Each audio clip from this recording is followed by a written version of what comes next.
kooxda macawisleyda ee ka dagaalanta gobolka Shabeellada Dhexe isla markaana dagaal xoogan kula jirta dagaalamayaasha al-shabaab ayaa waxaa la sheegay inay weerar xoogan ku qaadeen saldhig dagaalamayaasha al-shabaab ay ku leeyihiin deegaanka Xagareeye ee ka tirsan gobolka Shabeellada Dhexe isla markaana hoos yimaada degmada Aadan Yabaal ee gobolkaasi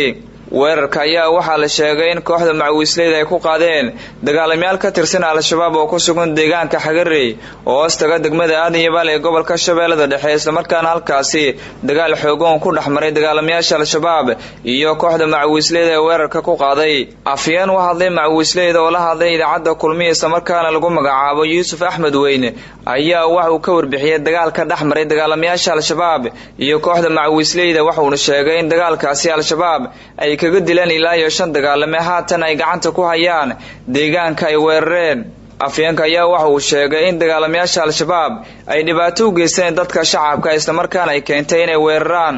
inay difaacmaan ay ururka gumaadka ummadda Soomaaliyeed ay ku hayeen deegaanka Xagareeye inay ku daataan rag labaataniyaha difaaca joogay oo ururkaas ah alxamdulillah rag ilaaha la garab galay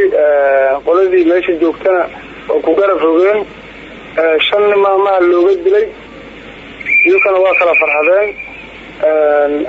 ciidamadii howlgalkaas qaadana ayagoo dad farxad qabay ay ku soo noqdeen fadhigooda magarad waxaa keenay sidaad ogtahay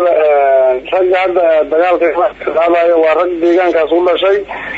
u istaagay sidii dadka hore ay uga kor qaadi lahaayeen gumaadka ay ummadda Soomaaliyeed ku hayaan adawgaas al-shabaab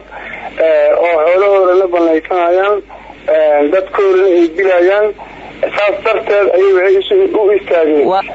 waxaan ugu khalifayaa isla baan ku awoodayno waxa waayay in adawga meel aan ugu tagno ku dilno xalli dawladda Soomaaliya ugu ogtahay aanan joognaa hadda saytar ahaan waxaan awood u leenahay inaan adawga ma joogo aan ku weerarno waxaan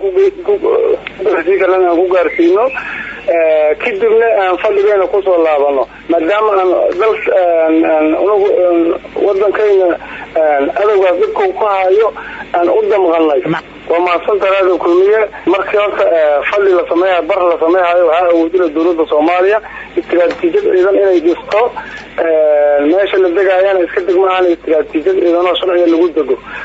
ma jiraan wax war oo ka soo baxay dagaalamayaasha al-shabaab oo ku aadan dagaalka dhaxmaray kooxda macawisleyda ee dagaalamayaasha al-shabaab isla markaana ka dhacay deegaanka Xagareeye ee ka tirsan gobolka Shabeellada Dhexe